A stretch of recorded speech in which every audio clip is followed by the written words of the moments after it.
Today we're interrupting our regularly scheduled sailing adventures to talk about sponsorships. Because along with our patrons, sponsors are how we fund this channel, and yet it's not exactly something that's really ever talked about or explained. And it's clear through the comment section that there is a lot of misunderstanding about what is and isn't sponsored, which why would you know? Because it's never talked about or explained.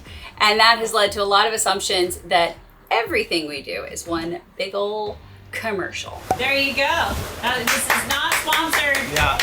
But so far it is working. So we're going to provide some context and insight on creators and sponsors.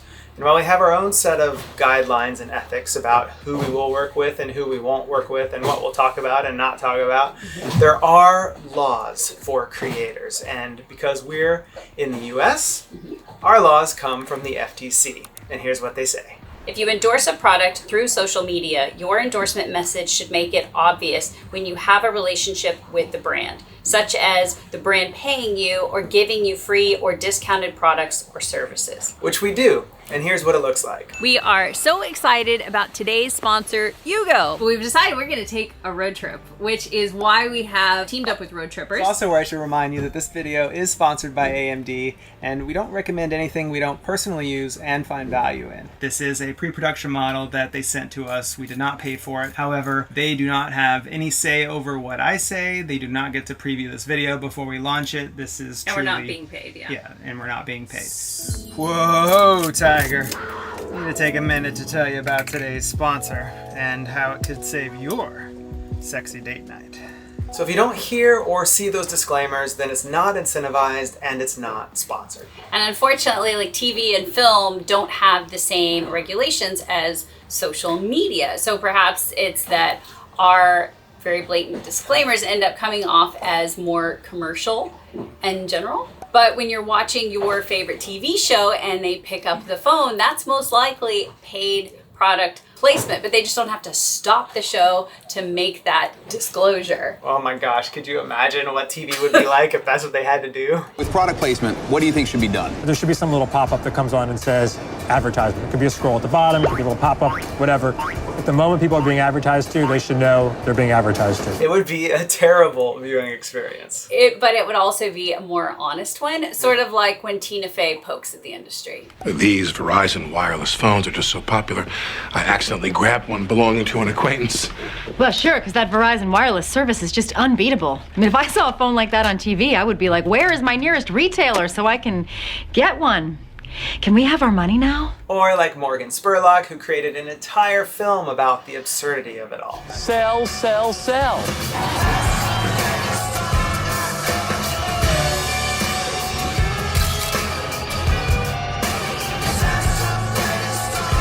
Palm Wonderful presents the greatest movie ever sold. So we try and make it clear, and outside those disclaimers, it's just us being curious and diving into people, places, industries, kind of whatever. Pretty much everyone would agree, not advertising. Payment and control are what define advertising. Yeah, because of this channel, we get exposed to people from all over the world, and we get invited to their work or their sailing club or their home, and that doesn't mean that there's an obligation or even an incentive to film or promote anything at all. The orders need to be on time there. Oh my God!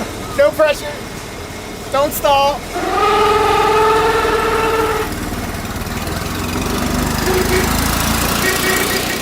And even whenever we do get invited, we still try to make it obvious how or why we got there. And how exactly did we get here?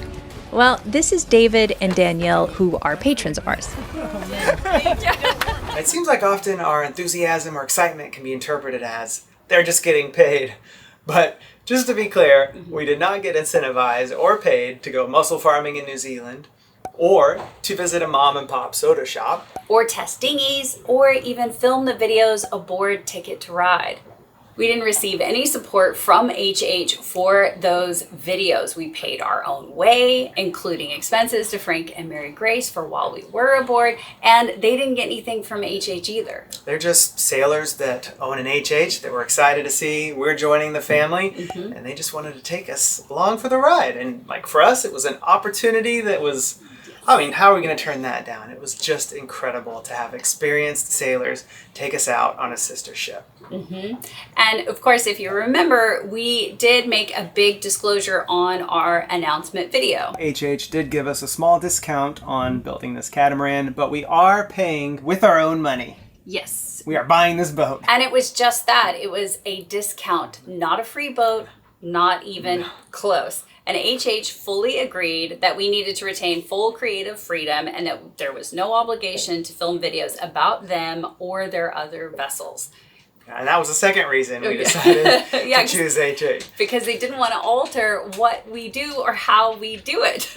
Well, we'll I have something explain to that tell you about in a little bit. Not our dog, don't worry. And the first reason we wanted to choose HH was just because of the boat. I mean, it's absolutely gorgeous. It ticked almost every box on our wish list. Okay, hold on. Break. Calm down, Yoshi. Calm down. So naturally, we're going to be very excited about our new boat and all things associated with it. And same goes with our first boat. We had no relationship with Leopard, but yet we made a ton of videos about it. So just because we were given that discount doesn't mean that every video about our new boat is going to be sponsored. But when it is, we will let you know. Because transparency is important, and for us, it is legally required. So I hope this has helped clear up what is and isn't sponsored. And I think Ralph said it best. Where should I be able to go where I don't see one bit of advertising? To sleep. But in all seriousness, our channel has always been about our nomadic ways of following our curiosity. And we seek out people and adventures and locations that we find interesting, that we're curious about, and that's what will continue on this channel. Yeah, because it's a job that we love and we fund through our patrons, thank you, and YouTube ads and sponsorships that are helpful or meaningful or valuable to our journey, but it's always about the journey first. We appreciate that you show up and spend time with us each week, and we feel like this transparency is really important. So when you see that sponsorship notification, know that it's something that we took time to evaluate and we found value in, and hopefully you will too. Yeah, and if at this point you don't know that much about us and you'd like to know our backstory of who we are and how we got here, then I encourage you to watch this playlist. It will help fill you in on all of that. Next week we're back in French Polynesia and the Tuamotus on TTR, and then well, you'll learn about the dog. We got a dog out on this boat. But it's not our dog. I'm just See you then. Bye.